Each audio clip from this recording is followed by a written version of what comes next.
नमस्कार किसान भाइयों, कृषि भाई खेती समाचार में आपका बहुत बहुत स्वागत है। मेरा नाम है कृतिक और बिना किसी देर की शुरुआत करते हैं आज की कुछ हेडलाइंस। खेती किसानी पर कोरोना बेअसर, किसान कर रहे जमकर बुआई। तमिलनाडु विधानसभा में पेश होगा कृषि कानून के खिलाफ प्रस्ताव। किसानों को नहीं मिल रहे सही दाम, व्यापार पर पड़ा असर। चक्रवाती तूफान से फसल बर्बाद, हुआ भारी नुकसान। गेहूं खरीद की अवधि बढ़ी, 10 जून तक बेच सकेंगे फसल। अब खबरें विस्तार से। कोरोना महामारी के बावजूद किसान खरीफ फसलों की जमकर बुआई कर रहे हैं। सरकारी आंकड़ों के अनुसार 28 मई तक 80 लाख हेक्टेयर से अधिक क्षेत्र में गर्मी की फसल बोई गई, जो पिछले साल से 66 लाख हेक्टेयर से लगभग 81% अधिक है।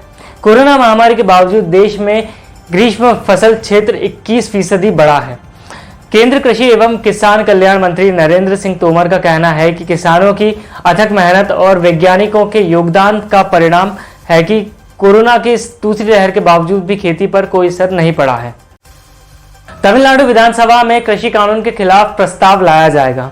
प्रदेश के मुख्यमंत्री एम.के. स्टालिन ने कहा कि राज्य सरकार तीनों कृषि कानून के खिलाफ प्रस्ताव लेकर आएगी।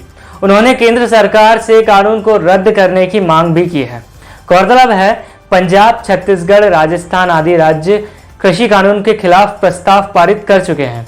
आपको बता दें, मुख्यमंत्री एम.के. स्टालिन ने तीनों कानूनों के खिलाफ प्रस्ताव लाने और नए कानून के पारित करने का वादा प्रदेश की जनता से किया है। कोरोना महामारी के कारण लगाए गए लॉकडाउन का असर हर क्षेत्र पर पड़ा है। खेती किसानी भी इससे नहीं बच सकी है। लॉकडाउन से सबसे ज्यादा नुकसान सब्जियों और फलों की खेती करने वाले किसानों को हुआ है। जम्मू कश्मीर में स्ट्रॉबेरी के कारोबार में काफी गिरावट देखने को मिली है। खेती में 10 से 15% वृद्धि के बाद भी व्यापार में 30% तक कमी हुई है, जिसका सीधा असर किसानों की आय पर पड़ रहा है। किसानों को स्ट्रॉबेरी के दाम भी 30-40% कम ही मिल रहे हैं। बिहार के यास चक्रवात तूफान के कारण बेमौसम बारिश हो रही है। इसके चलते प्रदेश के कई जिलों में प्याज समेत अन्य फसलों को काफी नुकसान पहुंचा है। खेतों में जल भराव हो गया है। प्याज, मक्का और सब्जी की फसलें पूरी तरह से डूब गई हैं। इससे किसानों को काफी नुकसान हुआ है। नुकसान की भरपाई के लिए किसान सरकार से मुआवजे की मांग कर रहे हैं।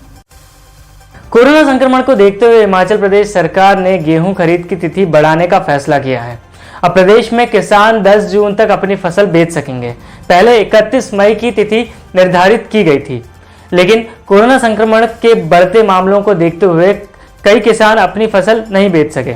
किसानों की सुविधा को देखते हुए यह निर्णय लिया गया है। प्रदेश की 8 मंडियों में गेहूं खरीदी की जा रही है। अब तक लगभग 9,000 मैट्रिक टन गेहूं खरीदा जा चुका है।